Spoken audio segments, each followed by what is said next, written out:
Hello, everybody, and thank you for joining us right here on Radar Radio. It's the Mike Lee Show, and we've got Kenny Sway here with us. Kenny, how you doing tonight, man? Doing good, man. Has COVID-19 impacted you and your family at all? How have you guys been doing? It definitely affected us. Well, affected me really. With the music, being though I do this full time, Mm-hmm. but everything's kind of been smoothing out. Weddings and everything start popping back up. So Mm-hmm. in the beginning, I was supposed to be opening up for various artists, big name artists, and Absolutely. COVID kind of like garnished everything. So Wow. Um, Man, you attract all kinds of people when you go out and you do what you do. I call it mission work. Some people call it street performing. Why do you think that God has touched you in a way to impact people? because I was willing to accept it. And a lot of people don't accept the gift that they have until later on in life. Hmm. And once I knew what I had, you know, knew that I had a voice and knew that I can, had the ability to go out there and, sing to the people, I did that. And, it's like God chose me because he knew I can be trusted with it. You know what I mean? He knew he can trust me to, do exactly what he needed me to do, Hmm. and go out there for the good and not the bad, and not do it because I'm trying to gain anything from it. I mean, of course, in life, as a musician, as an artist, we always try to, reach different levels of success. But my success just definitely came from just me being me. You know what I mean? Me not having to do big wild stuff on the, internet just to go viral. You know what I mean? I was doing exactly what I love to do, Hmm. and people took a liking to it. Hmm. Tell the audience, tell people what you actually do. Um, I mean, as far as street performing goes, I mean, there's been a lot of trial and error trying to actually master the street Hmm. and master, setting up and knowing when to set up and knowing when the crowd is going to come, or I mean, because you just never know, when it's a crowd already. I sing before the crowd, Hmm. so once I begin to start that whole process, it's just basically just doing song for song and making sure I have enough power, making sure I'm in the right spot at the right time, making sure I'm catching, in the past these games and these concerts and stuff like that, being there at the right time to basically perform for people, randomly. You know what I mean? And there's thousands and thousands of people walk past every day, have walked past every day, in the past. You know what I mean? Because I got to keep talking about the past because everything is kind of like garnished right now as far Right. as COVID, and ain't nobody really out. So yeah, man, that process is definitely is a real tough process to Hmm. handle when you're trying to sing before the crowd. You know what I mean? Hmm. You may make $3 and you already sung like 10 songs. You know what I mean? So it has its ups and downs and stuff like that. And that whole process of doing that is I'm real grateful for it because I've done mastered it and I knew exactly what to do in that process. Wow. Tell also the fact of the matter is before you got huge, you were toting your own keyboard, going out doing your own stuff, riding yourself in Ubers, taking trains, and all this stuff. Tell us about the financial. Dang, I know you knew all this about me, Dak. Oh yeah, but tell us about that, man. You paid your dues just in Yeah, that alone. it was a time where yeah, I was catching way before Uber. I was catching cabs, Hmm. and this was back in 2016, 2015, 15, 16. I will, I before I kind of really got mastering like everything about like my setup and stuff like that. Hmm. I carried a gas generator every single day That's on good. the train with the dolly, you know, and everything, like every single day. I think I was spending maybe like $100 a week Mm. coming to and coming from the metro, like every week, every day of the week. And it just got to a point where it was a little bit overwhelming because my mother was like, yo, you're not gonna keep dragging this gas generator in and out of my house and stuff like that. So I just really had to use an alternative. So once I got hip to powering up with the battery, that's silent, and you ain't really it lasts for a very long time. I ain't got to worry about the gas stuff. And they're just traveling back and forth, throughout the metro, and this is way before I had a car and everything like that. So thank God for the streets. You know what I mean? I saved up a lot of money to buy myself a 2002 Infinity, and I had that up until I kind of like upgraded. That's great, man. How long have you been singing? I've been singing since I was 5 years old. Wow. Did you start out like all of us, Black people? Did you start out in the church, or did you just start singing just from the heart? I started singing in kindergarten first. Like I picked up the mic and I sang, "You are so beautiful to me." And when I sung that, I was first grade, I was in the talent show. Second grade, I was in the talent show. Third grade, I was performing for my elementary school. And then right then and there, I knew that's what I wanted to do for the rest of my life. So, here I am today. And I always tell this story. When I was in middle school, one of my mentors / teachers, his name was Brother Victorious. He had asked the class a question, and he pointed to me. He said, "Yo, what do you want to be when you grow up?" I said, "Yo, I want to be a singer. I want to be a performer." And let's fast forward, 2016. I ran into that same teacher, and he took a picture. He was like, "Yo, let me take a picture."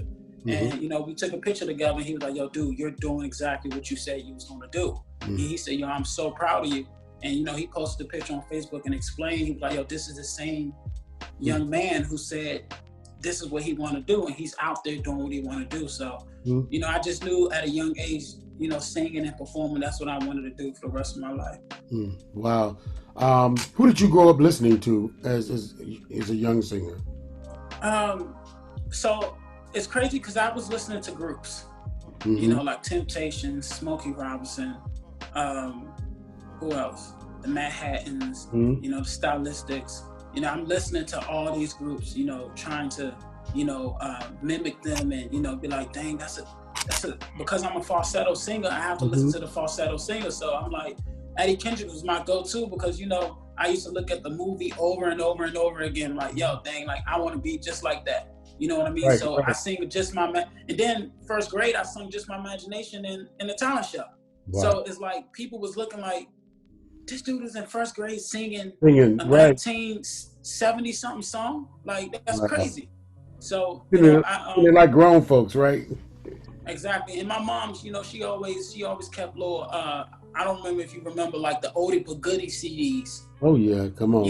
And Heat Wave. Like I was always and forever. That was my grandmother's favorite song, and then I learned it, and I fell in love with it. And so I started just listening to like the groups, and then of course, Brian McKnight and Maxwell, and then everybody else came like Jackie Wilson and Marvin Gaye. Like all those artists started to kind of come into play, like Michael Jackson and stuff like that. So wow.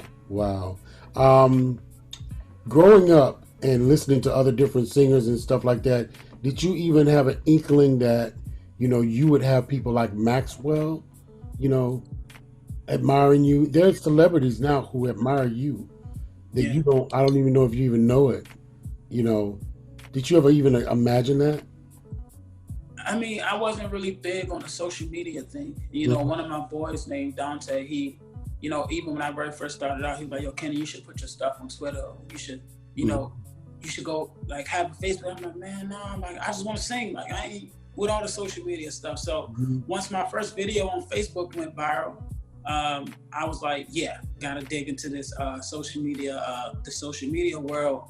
And, just basically just being consistent on posting videos and stuff like that. And, I'm not trying to jump ahead of the interview because I know the question you're going to ask next. What happened with the lady, when I was singing Maxwell's song, what was that altercation was about. But, just trying to be consistent with, posting videos. And, it was a time where I didn't have a lot of followers. You know what I mean? People ain't know who I was. But up until I went viral, my very first viral video with the young girl, she had Down syndrome on. I sung to her on Facebook, "I Will Always Love You." And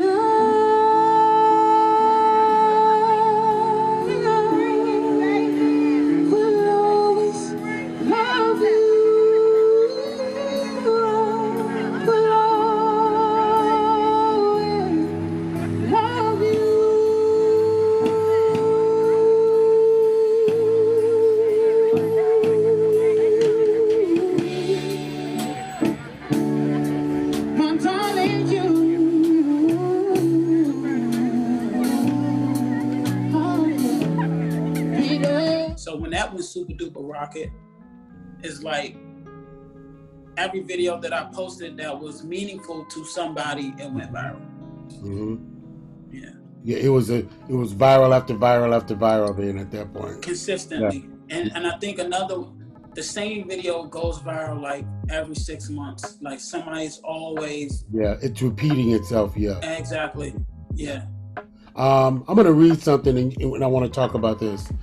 This is not a white or black issue. This is not a government issue. This is not a police kills unarmed black men or women issue. This is a human to human issue. Once we actually start understanding one another in a human level, then we can deal with the other issue. Until then, let's talk about that because I think that's a great statement. That was on your Instagram, one of your Instagram. Yeah. So I wrote that last night after seeing the young black guy getting shot 7 times in his back in Wisconsin, and I really had to think about. I mean, because I always be just dropping Jews like here and there, like bam, like. But I wrote that statement because growing in a situation like COVID, or growing in society with racism and stuff like that, and being on the front line of the protests, and being on the front line, singing, bringing peace to the, to DC and stuff like that. I'm just sitting back like, yo, this is a human to human issue. So it's like once we begin to start to understand each other on a human level, where we can actually talk to each other or interact with each other on a human level, then all the other issues we can handle. I mean, it's just something within, it has to be something within, or something deeper within ourselves, where we can actually really come to a common ground. And human is human to human, because you gotta understand, when those police go home, they take off that badge. You know what I mean? When we, even us black people, when we around each other after a party, we go home, we're still human. And people don't wanna look at each other on a human to human level. You know what I mean? And, it's always, if I get pulled over, I have to react a certain way because I'm black. I have to react a certain way because I'm getting pulled over. Like, no, dude, if you were speeding, you were speeding. If you did something illegally, you did something illegally. Just talk to officers as well. Like, yo, talk to us as humans. Like, we're not prey. You know what I mean? We're not trying to, kill it. We're killing the human race.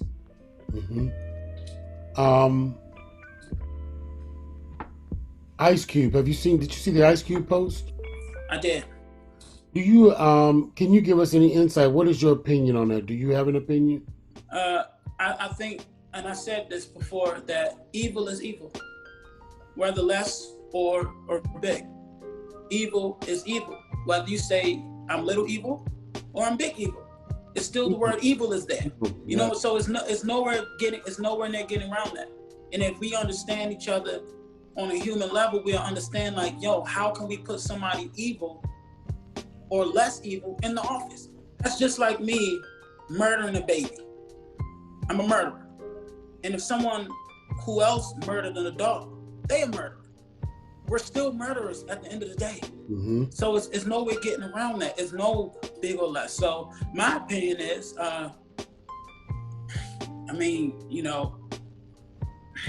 whoever's going, at this point, we already know nobody of that texture of skin cares about us that much to help us out at a level of understanding. Because they would never understand what we go through as black individuals, as black men and women. They will never understand. Because Joe Biden is not going to walk in the hood. He's not going to walk through Southeast. He's not going to walk through Sea Pleasant. But then they won our votes. So it goes from office to office, but whether it's Democrat or Republic, you would agree things are just in some cases not changing? I mean, the only thing that's going to change, and we have to start changing ourselves as humans.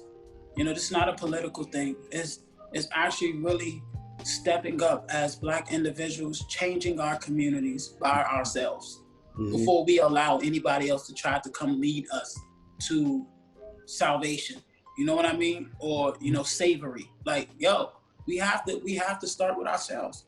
But until we as Black people begin to start to learn each other and understand each other on a human level, then, you know, we probably can move forward. And this is not a systematic or whatever racism or nothing. It's basically, it's with us. We have to change, because you gotta understand, you know, you don't see no Black people going to Chinese community killing Black people. You don't see no Chinese people coming into the Black community killing Black people. You know what I mean? It's a human thing. You know what I mean? We gotta understand each other as humans. And once we do that, you know, we probably can move forward. That's great said. We're going to take a break, but before we do that, I want to talk about an incredible video that you have out. But anyway, it's called Miss Piano. I think it's a beautiful concept, incredible video, just simple and straight to the point, shot very well. Kudos to the musical director for a simple, very well put together video. Let's talk about that song. What inspired you to write that song, and tell us what it's about? Yo, so I wrote that song about, it was music in me, you know what I mean?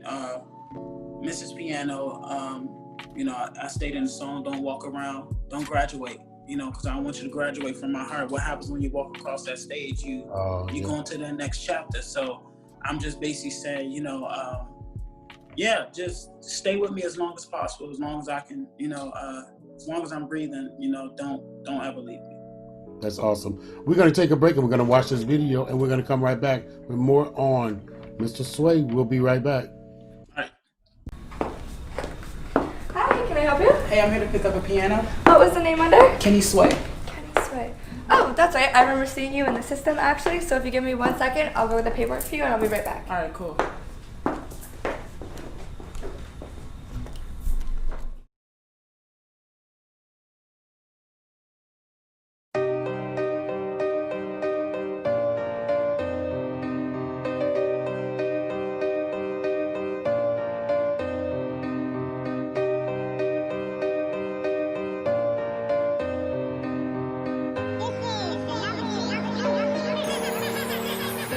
Took me a while to get here, leaving all my fears behind. And I know this could be true when I found someone like you. It's like you took me in like I was your child. Please don't stop the music. Every note that you played is in tune. Please don't walk off that stage and graduate from the music that's in my heart. Mrs. Piano, I wish you can talk so you can let me know how I'm playing your keys. Mrs. Piano, you're the joy in my heart. You always been there when I needed to sing.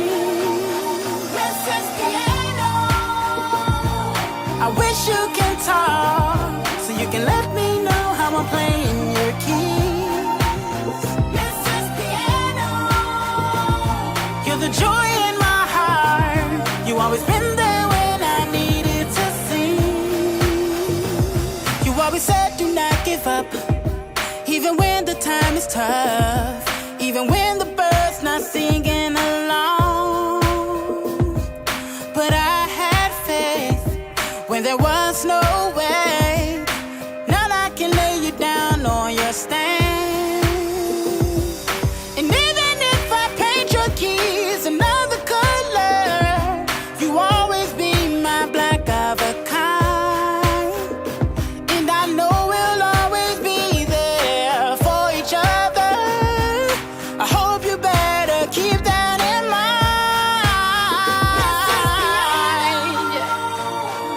I wish you can talk so you can let me know how I'm playing your keys.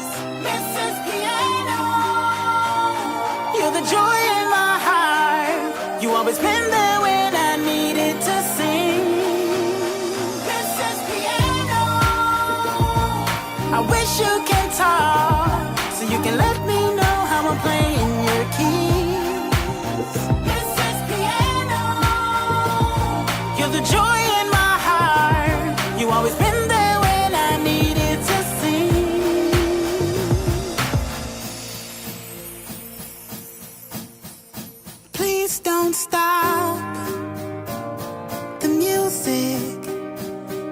know that you played is in tune.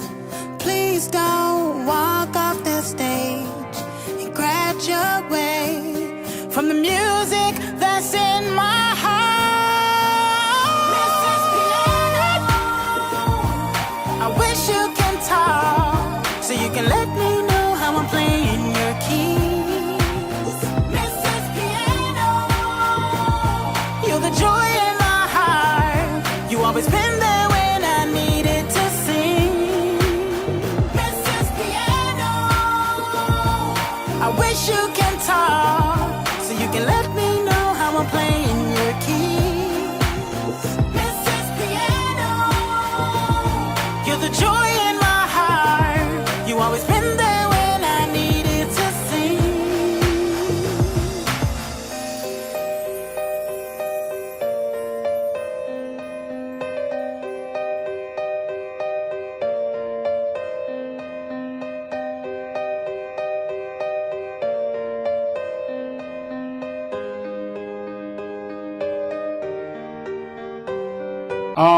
So we're back right now with the one and only Kid and Sway, and let's talk about Black. We got to talk about Black Lives Matters. When you go out and you're in the trenches, you see marches, you see people. How does that affect you? Is there any fear for your life when you go out? Do you fear that something could happen to you? You know, what are you thinking when you're out there, and how are you protecting not your spirit, not just so much as your physical self? You know what? When I very first started, stepping out there, I wasn't protecting my spirit. Mm-hmm. And I should have, because it developed like anxiety and panic and everything like that. Right after, me doing the marches on the Beltway, shutting down and then it just got so draining to me. So Black Lives Matter to me is again, it's a human thing. Mm-hmm. I wouldn't necessarily, based off of what I've researched and what I've read for myself and what I've witnessed by reading the Black Lives Matter statement and what they stand for, I would say I don't agree with it at all. Mm-hmm. But now, as individually, as somebody like me or you, yes, your life matters. You know what I mean? Because you're a Black man and you do matter. Mm-hmm. Or a Black woman, she does matter. But to put that slogan in the forefront of what I believe in, I would never do that. Mm-hmm. You know what I mean? Because of what I read and because of what I researched myself. Mm-hmm. Sometimes, and for me to speak on this sensitive topic of Black Lives Matter, because I've read what I've read and researched what I researched, I can't. And I feel comfortable with stating that, the Black Lives Matter movement really does not fit me and you. Mm-hmm. You know what I mean? It's a whole different type of meaning. Off script, we can probably talk about it. Mm-hmm. But, it's just a whole different type of meaning. And I feel like a lot of people, they getting bamboozled to think that it stands and it means one thing, but it means different when you begin to start to read articles and stuff by yourself. Right. And so I mean, it did affect my spirit a whole lot. Like I said, I developed panic, I developed, anxiety and stuff like that. I was fearful of my life because one day you go out here and, you calm the whole city with a song, then the next day, everything is a celebration. Yeah. And I felt like, then what the hell did I do that for? Mm-hmm. If we just gonna celebrate as if justice was to a Breonna Taylor or George Floyd, nobody has really, been through that process as far as being convicted. Mm-hmm. Yeah. Nobody knows. So it's like, what are we celebrating for? Because they got locked up? You know what I mean? And then under that same breath, that next day, Rayshon Brooks got killed. Another murder. Yeah. You know what I mean? It's every other day, every week, every minute. Yeah. Yeah. If you could change anything about the relationship between police and our community, what would be your change? You could make that change right now. Well, the police, I would take all guns away from them. Yeah. I would take all guns away from them, give them tasers and flashlights. Mm-hmm. And in order for that to work too, us as individuals, we would have to keep cleaning up our community as well, so they won't be fearful of their lives. Because like I said, once they take that badge off, you know, they human.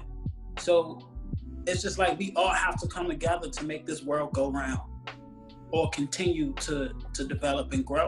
And we cannot move forward without doing so. Mm-hmm. Very good.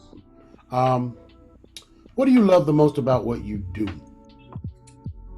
Being able to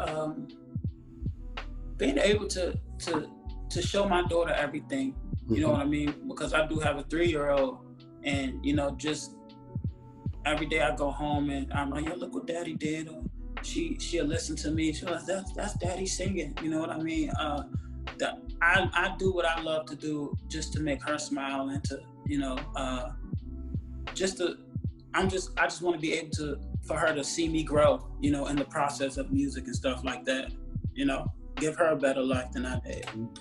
Very good. Let's go back to your Instagram post. Can someone give me an honest answer once? Once Trump leaves office, what's the long-term plan for Black, Latino, and Native American community? Very good. Very good. Because at the end of the day, what do you think? What do we do? And for me, it comes back to us. Just like you said a moment ago, we have a responsibility. To me, it's easy to look out there and see what's going on. It really is. But what is our responsibility? You know, just like you said, Asian people don't do certain things. Even Hispanic people don't do certain things. Indian people don't do certain things. Why are we killing each other? Why are we celebrating basically pornography and video? It's all day WAP. I'm disgusted when I see these two beautiful females, and to each his own. And I mean, maybe I'm going too far, but I don't care. No, I got a lot to say about that. My show, I don't really give a 2 cents.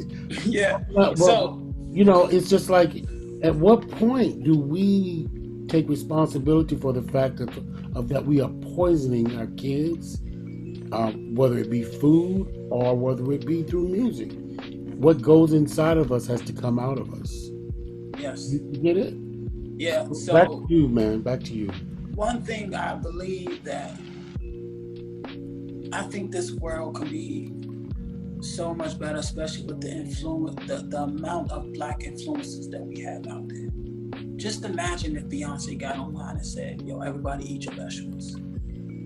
You know, the big following. Just imagine if Timbaland and, you know, Swiss Beats did a live and say, yo, this is what we need to do to come together. The amount of influence and the amount of power and money that the Black people have, we can really create our own entire nation. But when you free, are you really free? You know, I wrote a song called Black Problems. I said, you can't keep what you don't own. Mm-hmm. Too much for your iPhone. Too much for your rent home. How you gonna leave when you're not strong? How you gonna preach when you do wrong? Everybody wanna make it, but everybody keep faking. Too much for your dashboard, but can't pay for a passport. Like, if you listen to that, that's Black problems. Like, too much for your dashboard. Why would you buy a $100,000 car when it's 100,000 people out here who's hungry? Mm-hmm. You know what I mean? Well, Why would you? Like, it's one of those situations where once we economically get on the same page, because we have the economics and we have the money power to do so, we just have to begin to start to trust each other as humans. And the violence will stop in the Black community if we did this. You say, Kenny, I see a building. That's what? $20,000.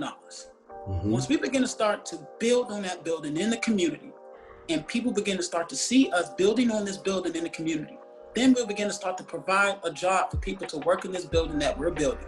Why would you want to rob me? Why would you want to take from something that you're building? It's a lot of killing in the Black community alone because there's no There's no resources. They don't see any type of development. So when they talk about gentrification, it's because they, you know, the white people come over and they like, yo, we about to take that down and put this up. We have to begin to start to develop our mindsets and having a kingdom mind, having the kingdom mindset. You know, once we begin to start to develop that mindset, I guarantee you things will begin to start to change. But then you have these celebrities who flushes out, you know, carrying a Draco, you know, and chains and cars. That's the way to life. And then, you know, somebody had said something to me about, you know, I posted about the WAP video. I'm like, yo, I mean, it's degrading. Like, if my daughter wanted to be an inspired rapper or singer, who can she look up to? Because the people that was shunned out, who as females like India Arie or Lauryn Hill, or, you know, somebody such as Anita Baker or something like that, somebody who's not giving their flowers at the time because they're fleshing all this, you know, nakedness and pornography and stuff like that into the media. It's like, yo, who can my daughter actually look up to now? Nobody. Where Cardi B, where Megan Thee Stallion, where they gonna be at in 10 years? What are they gonna be rapping about? That's something people got to ask themselves. You know what I mean? One thing about Tupac I like, he stayed the same. You know what I mean? His delivery, his message, you know, he may have, you know, got a little bit personal with certain songs and stuff like that, but his message stayed consistent. You know, the blacker the berry, the sweeter the juice. The darker the flesh, the deeper the root. Yeah. Come on now. Come on, bro. Yes. Yes. What do you want people to know most about you? I'm a father. I love God, and I just want to change the world, one world at a time. And I don't mean the world, meaning I want to travel to every state or city or country. Me changing the world is actually individually changing worlds, changing the way people listen to music, changing the way people view things, and that's all I want. Yeah, I don't know how much. I can't stop. I can't stop now. You know. What are you working on right now? Look like you're in the studio right now. Yeah, I am. So, because I'm actually missing my Bible study that I host every day. Oh, right. So, okay. Yeah. So I host this in the Bible study, right? Yeah. This was on in the Bible study, right?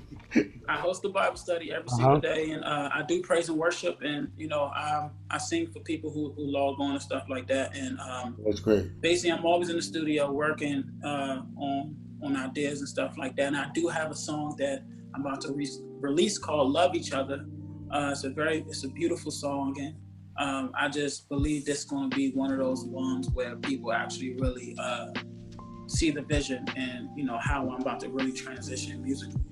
That's awesome, man. Tell everybody where they can follow you, stay on your path, and follow your journey. And, you know, once COVID, you know, is gone, we're going to want to come and see you live, man. So let everybody know where they can follow you and keep in touch. Well, you guys can follow me at Kenny.Sway, Sway Kenny on Facebook. You know, listen to my music on Apple Music, everywhere, Tidal, everywhere, Kenny Sway. Once COVID ends, whenever that is, y'all definitely come, you know, see me perform at Sobeys or, you know, Marvin's or, you know, anything such as that nature, or even on the street. You never know. That's right. That's right. Big shout out to Miko, Rob, for connecting. Definitely, Rob. Appreciate you, brother. Absolutely, for connecting us. We've been talking about you for a while to get you on, because we've been wanting to interview you. So, man, thanks a lot for all you do. Thanks for putting your life out there, you know, to do what you do, because it's not, I know for a fact, we see you, we see all the crowd, we see all of the great stuff that you're doing out there, and it looks like a lot of fun and adventurous, but I know at some point, sometimes it can be challenging. Very. And a lot of, and work, you're outside in the environment, you know, and you're ministering to people. That's church right there. It's like it's like a revival on the street, man. You're just making people feel good and trying to lift their spirits. So thank you for what you're doing, man. You're doing, and to be young and to be doing that and all the stuff you're doing for Christ and for, you know, God. keep doing what you're doing, man. We're proud of you. You're making us Appreciate you, man. Thank you. good. Thank you for being with us tonight. Everybody, thank you for joining us right here with Kenny Sway. This is Mike Lee, and we will see you guys next time. You all have a good night. We're out.